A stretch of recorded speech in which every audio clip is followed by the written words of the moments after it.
Hello dear student, welcome back to my channel. It's me Poonam Aswal. तो आज हम class 9 के एमसीक्यू करेंगे और पोम का नाम है नो मैन आर फॉरेन। तो चलिए जो एमसीक्यू है उसको देखते हैं। और हाँ स्टूडेंट, अगर आपको इस पोम के क्वेश्चन आंसर चाहिए तो मैं डिस्क्रिप्शन बॉक्स में लिंक प्रोवाइड कर दूंगी, आप वहाँ से जाके चेकआउट कर सकते हैं, या फिर जो मेरे चैनल का प्लेलिस्ट है आप वहाँ से भी जाके देख सकते हैं। तो चलिए देखते हैं कि फर्स्ट क्वेश्चन क्या है।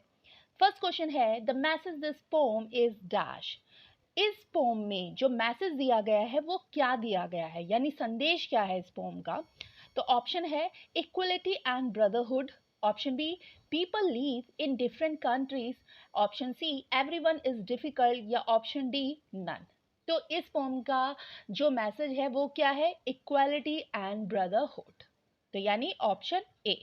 ओके, नेक्स्ट क्वेश्चन है what is the rhyming scheme of this poem. इस पोम में राइमिंग स्कीम क्या है। तो ऑप्शन ए है A B B, option B है फ्री वर्स, ऑप्शन सी है ए बी, या ऑप्शन डी है ए बी ए। तो जो राइमिंग स्कीम है इस पोम में वो क्या है, फ्री वर्स। ओके, तो यानी option B. Okay, next question है how do we pollute the earth according to the poet. यानी पोइट के अकॉर्डिंग हम लोग अर्थ को कैसे पॉल्यूट कर रहे हैं, कैसे प्रदूषण से कर रहे हैं, किसको, अर्थ को कैसे खराब कर रहे हैं। तो ऑप्शन ए है by throwing waste, option B है by hating and killing others, option C है डिफॉरेस्टेशन, या ऑप्शन डी है ऑल ऑफ दीज। तो अगर पोइट के अकॉर्डिंग देखा जाए, यानी इस पोम में जो बताया गया है वो क्या है कि बाय हेटिंग, कि हम दूसरों से नफरत कर रहे हैं और उनको मार रहे हैं, तो इससे क्या कर रहे हैं, हम अर्थ को पॉल्यूट कर रहे हैं। तो इसलिए इसका सही आंसर क्या होगा, option B by hating and killing other. ठीक है।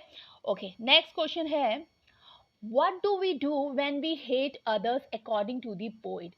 जब हम दूसरों को हेट करते यानी नफरत करते तो हम अपने साथ क्या करते हैं, हमें ये बताना है, बट किसके अकॉर्डिंग, पोइट के अकॉर्डिंग। तो ऑप्शन ए है we betray ourselves, option B है we protect ourselves, option C है वी सेव आवरसेल्व्स, या ऑप्शन डी है वी लव आवरसेल्व्स। तो पोइट के अकॉर्डिंग क्या होता है कि वी बिट्रे आवरसेल्व्स, यानी हम क्या कर रहे होते हैं, हम अपने से धोखा कर रहे होते हैं, बिट्रे मतलब धोखा। तो इसलिए इसका सही आंसर क्या होगा, option A.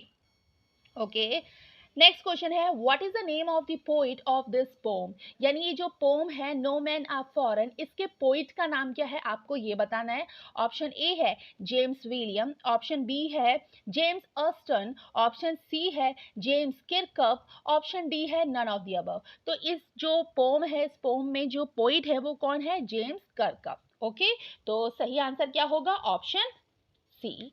Okay, next question है what are the things that a man needs to live. मतलब ऐसी क्या चीजें हैं जो आदमियों के लिए बहुत ज्यादा जरूरी है जीवन जीने के लिए, यानी हम लोग ह्यूमन बींग्स के लिए।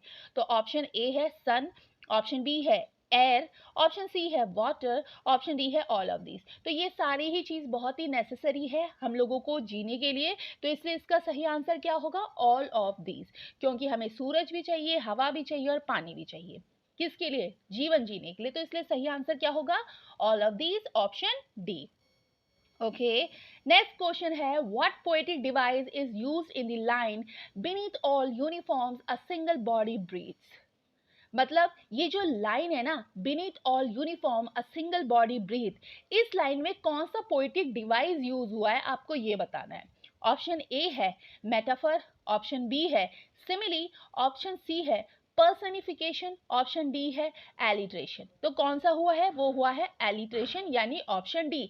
एलिट्रेशन मतलब क्या होता है, एलिट्रेशन मतलब होता है repetition of constant sound. Okay, तो इसका सही आंसर क्या हो गया, option D. Okay, next question है the word uniforms refers to what out of the following. ये जो वर्ड है ना, यूनिफॉर्म वर्ड, किसको रेफर कर रहा है आपको ये बताना है। ऑप्शन ए है सोल्जर्स को, ऑप्शन बी है शेफ को, ऑप्शन सी है स्कूल स्टूडेंट्स को, या ऑप्शन डी है टीचर्स को। तो ये जो यूनिफॉर्म वर्ड है इस पोम में वो किसको रेफर कर रहा है, वो कर रहा है सोल्जर्स को यानी सैनिकों को। इसलिए सही आंसर क्या होगा, option A. Okay, next question है in stanza 5 what causes the hells of fire and dust. जो फायर और जो डस्ट है ये किस चीज से क्रिएट होती है आपको ये बताना है। ऑप्शन ए है वॉर से, ऑप्शन बी है पॉल्यूशन से, ऑप्शन सी है फॉरेस्ट फायर से, या ऑप्शन डी है नन ऑफ दीज। तो जो फायर और जो डस्ट होती है वो किस चीज से क्रिएट होती है? वो होती है वॉर से, यानी लड़ाई से, युद्ध से। और वो लड़ाई युद्ध कौन करता है? सोल्जर्स करते हैं। जिससे क्या होता है, हर जगह क्या हो जाता है, खून खराबा हो जाता है, लड़ाई से भुखमरी आ जाती है, स्टारवेशन आ जाता है, लोग भूख से तड़पने लग जाते हैं। क्यों? क्योंकि हर जगह क्या हो चुका है, वॉर ही वॉर हो है, खून ही खून है। इसीलिए तो एक क्वेश्चन था, क्या क्वेश्चन था कि हम लोगों ने अपनी अर्थ को कैसे पॉल्यूट किया है, तो किस कैसे किया था? By hating and killing others से किया था। तो इसीलिए इसका आंसर क्या होगा? वॉर होगा। कि हम लोगों ने फायर और डस्ट कैसे क्रिएट किए हैं? वॉर से क्रिएट किए हैं। तो इसलिए सही आंसर क्या होगा? Option A. Okay, next question है, 10th है, व्हाट कॉजेज स्टारवेशन। तो अभी मैंने बोला था ना कि वॉर से क्या होता है कि लड़ाई होती है, युद्ध होता है, तो हमारी जो इकोनॉमिक होती है वो गड़बड़ा जाती है। हर जगह स्टार्व ही स्टार्व रहते हैं, यानी भूख से तड़प रहे होते हैं लोग, यानी हंग्री रहते हैं। तो स्टारवेशन का मतलब क्या होता है? भूख से तड़पना, यानी हंग्री। तो वो किस कारण से हो रहा है? तो ऑप्शन ए है ड्राउट से, ऑप्शन बी है शॉर्टेज ऑफ फूड से, ऑप्शन सी है वॉर से, या ऑप्शन डी है नन ऑफ दी से। तो वो किससे हो रहा है?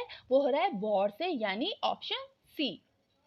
ओके, नेक्स्ट क्वेश्चन है, according to the poem all man are dash. यानी पोम के अकॉर्डिंग जो ऑल मैन आर है वो डैश है, क्या है? ऑप्शन ए है वन है, ऑप्शन बी है इंडिविजुअल है, ऑप्शन सी है डिफरेंट है, या ऑप्शन डी है नन ऑफ दीज है। तो सारे के सारे जो मेंस है वो क्या है? वो एक समान है, कोई अलग अलग नहीं है, कोई डिफरेंट नहीं है।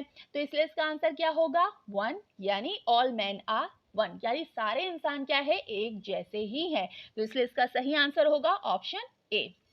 ओके, नेक्स्ट क्वेश्चन है, what does their hands are means। उनके हाथ भी हमारे हाथ जैसे हैं। यानी जो ये लाइन है ना, their hands are ours, यानी इसका मतलब क्या होता है कि उनके हाथ भी हमारे हाथ जैसे। किन के हाथ?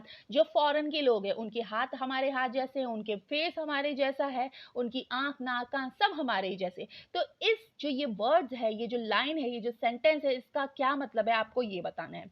ऑप्शन ए है, we can enslave other men and force them to work as per our wish। Option B है, we cut their hands and use them। Option C है, all men work hard with their hands just like we do। Option D है none। तो इसका सही answer क्या होगा? इसका सही आंसर होगा option C, all men work hard with their hands and just like we do। यानी सारे ही ह्यूमंस बीइंग क्या करते हैं? वर्क हार्ड करते हैं, कठोर मेहनत करते हैं, जैसे कि हम लोग करते हैं। तो वो किसको रिप्रेजेंट कर रहे थे? फॉरेनर को रिप्रेजेंट कर रहे थे कि उनके हाथ भी बिल्कुल हमारे ही हाथ जैसे जैसे हमारे हैं। ठीक है, तो इसलिए इसका सही आंसर क्या होगा? Option C. तो ये थे एमसीक्यू किसके? पोम के, नो मैन आर फॉरेन के। तो आई होप आपको ये समझ में आया होगा। तो प्लीज स्टूडेंट, अगर आपको ये समझ में आया होगा तो इसे लाइक करिए। तो फिर थैंक यू।